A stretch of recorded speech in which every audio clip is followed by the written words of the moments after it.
Situation कुछ ऐसी है कि आप एक भाई हैं और रक्षाबंधन का त्योहार आने वाला है। भाई बहन के इस पावन त्योहार पर आपको आपकी बहन के पास जाना है, लेकिन ऑफिस में छुट्टी नहीं मिलने के कारण आप नहीं जा सके। और आज तो रक्षाबंधन का दिन ही है। बड़े भारी मन से सुबह आप ऑफिस जाने के लिए तैयार हो ही रहे थे, तब तक डोरबेल रिंग होता है। दरवाजा खोल के देखा तो एक पार्सल मिला। पार्सल के अंदर राखी, हल्दी, कुमकुम चावल, साथ ही आपकी पसंदीदा मिठाई भी है।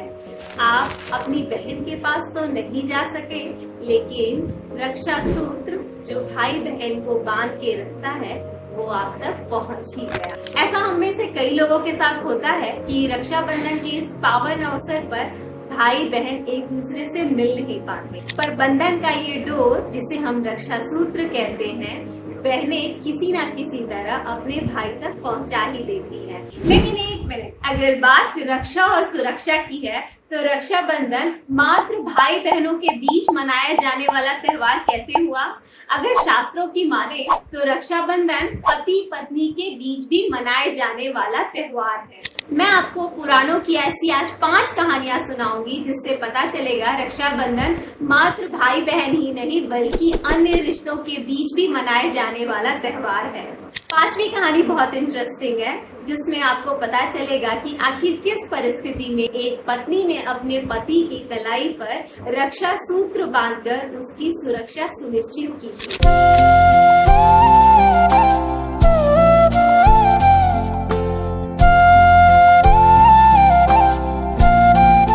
रक्षाबंधन की पहली कहानी है राजा बलि और भगवान विष्णु के वामन देव अवतार की। रक्षाबंधन पर बहनें जब अपने भाई की कलाई पर राखी बांधती हैं तो वो इस श्लोक का उच्चारण करती हैं। येन बद्धो बलि राजा दानवेंद्रो महाबलः तेन त्वमापि बद्धनामि रक्षे माचल माचल।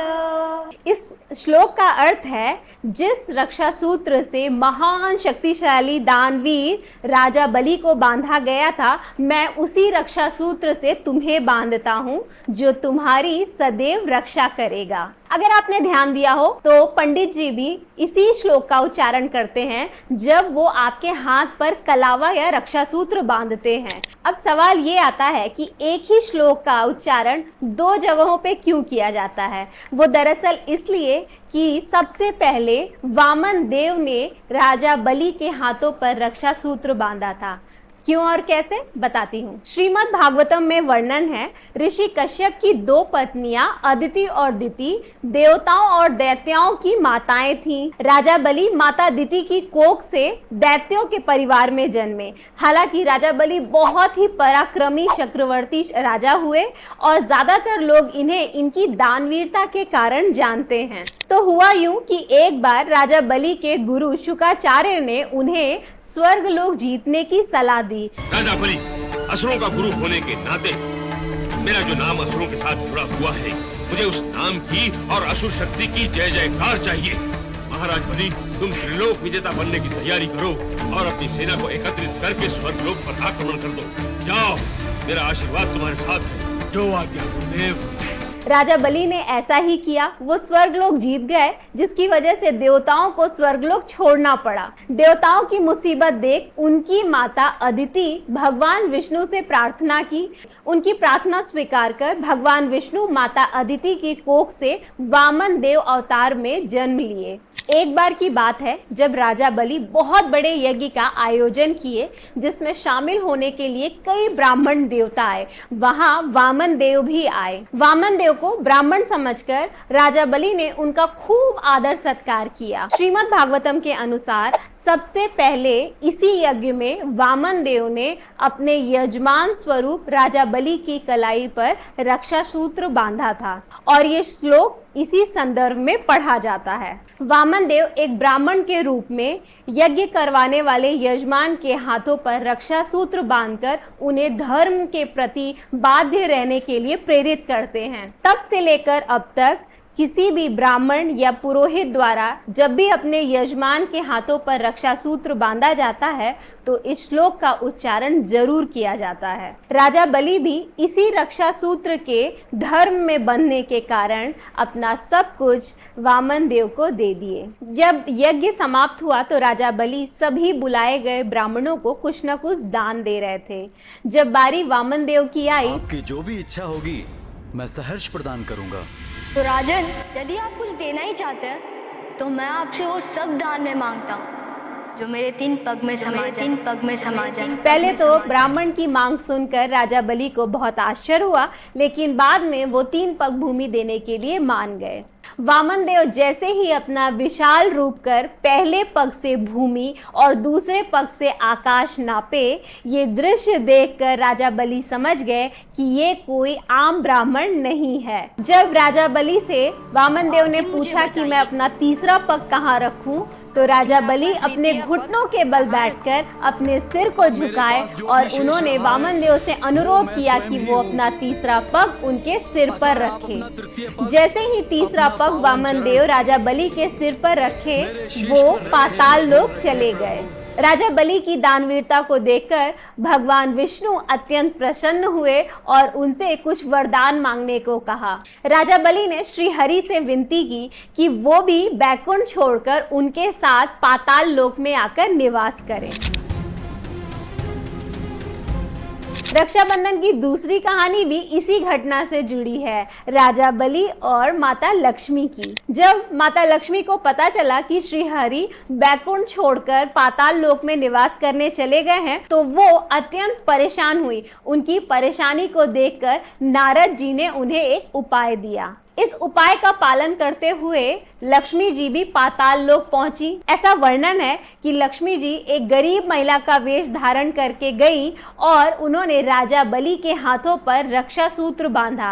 राजा बलि ने रक्षा सूत्र तो बंधवा लिया, पर फिर उन्हें याद आया कि उनके पास माता को देने के लिए कुछ भी नहीं है। तो उन्होंने कहा, देवी, मेरे पास इस रक्षा सूत्र के बदले आपको देने के लिए कुछ भी नहीं है। राजा बलि की बात सुनकर माता लक्ष्मी अपने स्वरूप में आई और उन्होंने राजा बलि से कहा, आपके पास तो साक्षात श्री हरि हैं और मुझे वही चाहिए। माता लक्ष्मी की बात मानकर राजा बलि भगवान विष्णु से अनुरोध किए कि वो पाताल लोक से बैकुंठ निवास करने चले जाएं। एक बार फिर राजा बलि ने श्री हरि का मन जीत लिया और जाते जाते श्री हरि ने राजा बलि को पाताल लोक का स्वामी बनाते हुए उन्हें वचन दिए कि वो स्वयं भी हर साल 4 महीने के लिए पाताल लोक में निवास करने आएंगे। आज भी भगवान विष्णु अपने इस वचन का पालन कर रहे हैं। ऐसा माना जाता है कि देवशयनी एकादशी से लेकर कार्तिक शुक्ल एकादशी तक भगवान पाताल लोक में ही निवास करते हैं, जिसे हम सब चातुर्मास के नाम से जानते हैं। इस तरह राजा बलि को वामन देव और माता लक्ष्मी द्वारा उनकी कलाई पर रक्षा सूत्र बांधा गया और आज हम इस दिन को एक बहुत बड़े त्योहार के रूप में मनाते हैं, जिसे रक्षाबंधन कहा जाता है। रक्षाबंधन की तीसरी कहानी महाभारत काल की है। कहानी है भगवान कृष्ण और द्रौपदी की। महाभारत युद्ध से पहले जब युधिष्ठिर इंद्रप्रस्थ में राजसूय यज्ञ का आयोजन कर रहे थे, उस समय उस सभा में भगवान कृष्ण के बुआ के बेटे शिशुपाल भी मौजूद थे। एक ऐसा संदर्भ है जिसमें बताया गया है कि भगवान कृष्ण ने मैं इसके 100 अपराध क्षमा करने के लिए वचनबद्ध हूँ, उनकी माँ यानी अपनी बुआ को दिया था। उस सभा में जब 100 से ज्यादा बार शिशुपाल ने भगवान कृष्ण का अपमान किया, तुमने मुझे विवश कर दिया शिशुपाल। तो भगवान ने सुदर्शन चक्र से शिशुपाल का सिर धड़ से अलग कर दिया। लौटते हुए सुदर्शन चक्र से भगवान की छोटी उंगली कट गई, जिससे रक्त बहने लगा। वहां द्रौपदी भी मौजूद थी। बहता हुआ रक्त देखकर द्रौपदी आगे आई और अपनी साड़ी की पल्लू फाड़कर भगवान की उंगली पर लपेट दी। इस तरह द्रौपदी का भगवान के प्रति स्नेह देखकर भगवान ने उन्हें वचन दिया, इस चीर के हर धागे का ऋण 100 गुना करके चुकाएगा तुम्हारे कर्ज। और हुआ भी ऐसा ही। जब भरी सभा में दुशासन द्रौपदी का चीरहरण कर रहा था तो वो भगवान कृष्ण ही थे जो द्रौपदी की लाज बचाने के लिए सामने आए। भगवान ने ऐसी लीला रची कि द्रौपदी की साड़ी तब तक लंबी करते गए जब तक थककर दुशासन बेहोश नहीं हो गया। इस तरह श्री कृष्ण ने द्रौपदी की लाज बचाई। अगर आज भी आप देखें तो अपनी बहन की लाज की चिंता एक भाई को सबसे ज्यादा होती है। बहन को अगर किसी ने गलत नजर से देख लिया या किसी ने गलत व्यवहार किया तो बहन से ज्यादा भाई के मान पर यह बात आकर लगती है। कहते हैं जिस दिन द्रौपदी ने श्री कृष्ण की कलाई पर पल्लू बांधा था वो श्रावण मास का पूर्णिमा का दिन था। महाभारत काल से लेकर अब तक रक्षाबंधन मनाने की परंपरा चली आ रही है। रक्षाबंधन की चौथी कहानी भी महाभारत काल की है। कहानी है युधिष्ठिर और सैनिकों की। रक्षाबंधन का एक दूसरा पहलू भी मैं आपको बताती हूँ। आपने देखा होगा रक्षाबंधन पर कई बहनें देश के सैनिकों को भी राखी बांधने जाती हैं। तो इसकी शुरुआत कैसे हुई? हुआ यूं कि महाभारत युद्ध से पहले पांडवों में सबसे बड़े युधिष्ठिर भगवान कृष्ण के पास गए और उन्होंने भगवान से पूछा कि वो युद्ध के इस संकट से पार पाने का कोई उपाय बताएं। तब भगवान कृष्ण ने युधिष्ठिर से कहा, युद्ध में शामिल होने वाले सभी सैनिकों के हाथों पर एक रक्षा सूत्र बांधा जाए, इससे उन सभी की जीत सुनिश्चित होगी। भगवान की बात मानकर युधिष्ठिर ने ऐसा ही किया और महाभारत युद्ध में वो सभी सैनिक विजयी भी हुए। ऐसा माना जाता है कि ये घटना भी श्रावण मास की पूर्णिमा पर ही घटित हुआ था। तब से रक्षाबंधन पर देश के सैनिकों को भी राखी बांधी जाती है और ये सनातनी परंपरा कई हजार वर्षों से चली आ रही है, जिसे आज हम बहुत ही धूमधाम से मनाते हैं। रक्षाबंधन की पांचवी कहानी, एक ऐसी कहानी जो भाई बहन नहीं बल्कि पति पत्नी के बीच में मनाया गया है। कहानी है देवराज इंद्र और उनकी पत्नी इंद्राणी सची की। भविष्य पुराण के अनुसार सतयुग में वृत्तासुर नाम का एक असुर हुआ जिसने देवताओं को पराजित कर स्वर्ग लोक पर अपना अधिकार जमा लिया था। वृत्तासुर को वरदान था कि उस पर किसी भी अस्त्र शस्त्र का प्रभाव नहीं पड़ेगा, इसलिए स्वयं देवताओं के राजा इंद्र भी उससे युद्ध में बार बार पराजित हो रहे थे। इससे सभी देवता हताश गए। जब ये बात महर्षि दधीचि को पता चला तो उन्होंने अपना शरीर त्याग दिया। महर्षि दधीचि की हड्डियों से अस्त्र शस्त्र बनाए गए और इंद्र का वज्र भी इसी से तैयार हुआ। जब वज्र के साथ अंतिम बार इंद्र युद्ध के लिए जा रहे थे उससे पहले वो अपने गुरु बृहस्पति को मिलने गए और उन्होंने बृहस्पति देव से कहा कि मैं अंतिम बार वृत्तासुर से युद्ध करने जा रहा हूँ, या तो मैं इस युद्ध में विजयी होऊंगा या फिर वीर गति को प्राप्त होकर लौटूंगा। वहां इंद्रदेव की पत्नी सची भी मौजूद थी और अपने पति इंद्रदेव की बात सुनकर बहुत चिंतित हो गईं। इंद्राणी ने अपने तपोबल से अभिमंत्रित करके एक रक्षा सूत्र तैयार किया और युद्ध पर जाने से पहले इंद्रदेव की कलाई पर बांध दी। इस रक्षा सूत्र ने इंद्रदेव की सुरक्षा तो की ही, साथ ही वो इस युद्ध में विजयी भी हुए। कहते हैं जिस दिन इंद्राणी ने इंद्रदेव के कलाई पर रक्षा सूत्र बांधा था वो दिन भी श्रावण मास का पूर्णिमा का दिन ही था। ये कहानी इस बात का प्रमाण है कि पत्नी अपने पति की रक्षा के लिए उसकी कलाई पर रक्षा सूत्र बांध सकती है। रक्षाबंधन आत्मीयता और स्नेह के बंधन से रिश्तों को मजबूत करने वाला पर्व है। यही कारण है कि इस अवसर पर केवल भाई बहन ही नहीं बल्कि अन्य रिश्तों के बीच भी रक्षा सूत्र या राखी बांधने का प्रचलन है। अब ये भी जान लीजिए कि इतना बड़ा पर्व इतने बड़े देश के अलग अलग हिस्सों में कैसे मनाया जाता है।